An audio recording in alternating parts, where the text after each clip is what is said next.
पत्रकार परिषद आमची शिवस्वराज्य यात्रा या राष्ट्रवादी काँग्रेस पक्षाच्या वतीने आमचे प्रदेशाध्यक्ष माननीय जयंतराव पाटील साहेब यांच्या नेतृत्वाखाली ही शिवस्वराज्य यात्रा निघाली। शिवस्वराज्य यात्रा निघण्याचं कारण दुर्दैवाने आजचं सरकार महाराष्ट्राचं स्वाभिमान ठेवून लोकांकडं दुर्लक्ष करून ते खुर्ची वाचवण्यासाठी सरकार चालवलं जातं। त्याच महाराष्ट्रात ज्या छत्रपती शिवाजी महाराजांनी स्वाभिमानासाठी मराठी माणसाच्या समृद्धीसाठी आणि विकासासाठी स्वतःचे प्राणपणाला लावले, तर त्या खुर्चीसाठी आजची ही युतीची मंडळी सत्तेच्या लालसेपोटी महाराष्ट्राचा स्वाभिमान गहाण ठेवून विकासही करत नाही आणि स्वाभिमानही ठेवत नाही। गुजरातला आमचे प्रोजेक्ट गेले, या महाराष्ट्रातल्या एकाही युतीच्या नेत्याला काहीही वाटलं नाही। आज काही मोठमोठे प्रोजेक्ट गेले, आज आमचा शेतकरी अडचणीत आहे। आम्ही भाव देतो म्हणून सांगितले, लांब नाही, आमचे पाशा पाटलांनी महाराष्ट्रातल्या सोयाबीनला भाव मिळावा म्हणून त्यांनी मोठी यात्रा काढली। त्याच्याबरोबर आजचे उपमुख्यमंत्री होते देवेंद्रजी, त्यांना माझा प्रश्न आहे तुमच्या माध्यमातून, कुठे भाव? कशाला तुम्ही आता बांबूच्या नादाला लागला? बांबू लावण्याचं महत्त्व मला माहीत आहे, पर्यावरणाचा विकास माहीत आहे, पण त्या बांबूच्या एका रोपाची किंमत पण काय आहे आणि त्याचा एक झाड मी 3 वर्षात वाढवला आहे, त्याची किंमत काय? आज आमच्या शेतात बांबू आहे, पण त्याला मार्केट कुठं उपलब्ध आहे याच्याबद्दल कुणी बोलायला तयार नाही। ही अशी तुमची खोटी योजना काढून लोकांच्या डोळ्यात धूळ फेक करणे, याच्यापासून जागृती करण्यासाठी आमची ही यात्रा आहे। ही यात्रा शाहू फुले आंबेडकर या विचाराची यात्रा आहे। माणसामध्ये भेदभाव करून, जातीय तणाव निर्माण करून, वैर निर्माण करणाऱ्याच्या या प्रवृत्तीच्या विरोधात आमची ही लढाई आहे। आणि उद्याचं सरकार आम्हाला खुर्चीसाठी नाही।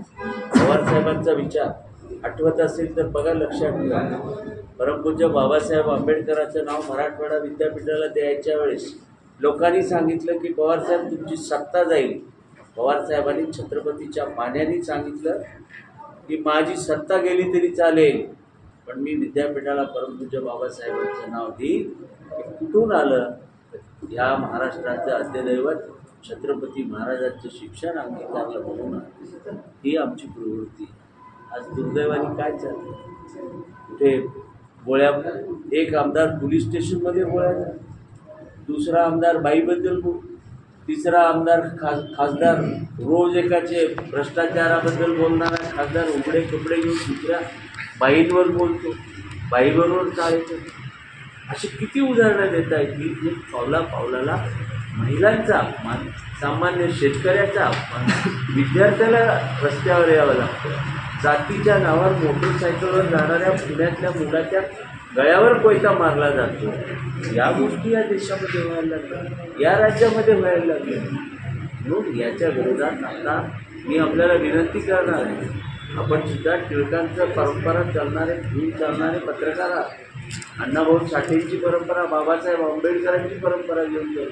तुम्ही सुद्धा जनजागृतीमध्ये या यात्रेमध्ये सामील व्हावं अशी माझी तुम्हाला नम्रपणाने विनंती। आणि ही यात्रा 14 तारखेला आपण उदगीरला येते। अण्णाभाऊ साठेंच्या पुतळ्याला अभिवादन करू, उमा चौक, ज्याला आत्ता आपण झाकीर हुसेन चौक म्हणून ज्याचा उल्लेख करतो, तिथून बाबासाहेब आंबेडकरांच्या पुतळ्यापासून महात्मा बसवेश्वर शिवाजी महाराजांच्या पायथ्याला नतमस्तक होऊ, त्या ठिकाणी शिवाजी चौकामध्ये ही सभा होती। ही सभा पूर्वी रॅलीनी, मोटरसायकल रॅलीनी आपण अण्णाभाऊ साठेंच्या पुतळ्यापासून गेला।